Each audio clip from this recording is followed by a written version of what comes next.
December 7th, 1941. This was a day that changed a lot of things in the United States. This was the day that the Japanese Empire decided to bomb Pearl Harbor. Now this not only affected outside of our war, because this brought us into World War II, but it actually affected the people inside living in America as well. Now why? Because at that time, our president, Franklin D. Roosevelt, was in fear that the Japanese in America would act as spies for the Japanese Empire.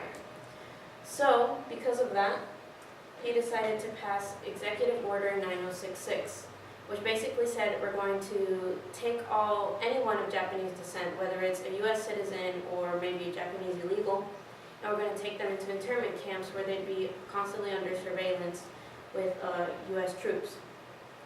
So these places would have usually like horrible conditions, like cracked walls, little electricity, maybe like a light bulb, and very little plumbing as well.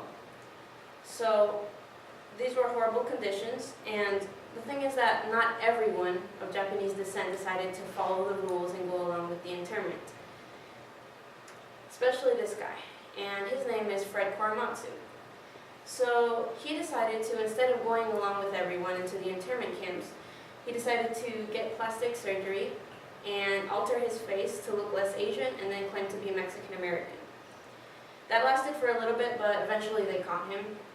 And so he decided to take his case to court, saying that his habeas corpus rights were being violated and that he was being racially discriminated.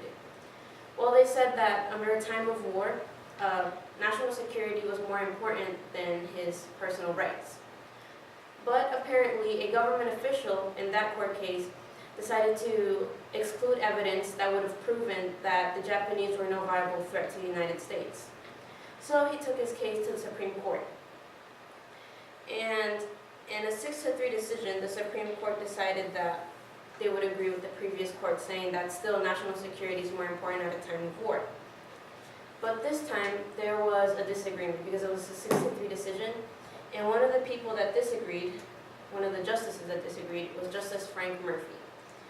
And he kind of was straightforward. He said you're being racist, and that he kind of compared what was going on with the Japanese to what the Germans were doing with their native populations. And he said, I dissent, therefore, from this legislation of racism. Racial discrimination in any form and in any degree has no justifiable part whatsoever in our democratic way of life. But still, the 6-3 decision was made in that case. But 40 years later, after this whole thing was over, they decided to overturn the case, and they prohibited from using this case, Korematsu versus U.S., as kind of a precedent for later on. So like, you can't use this case to argue, well, we decided this way on this case for any possible future cases that would go on in the Supreme Court as well. And that's basically it.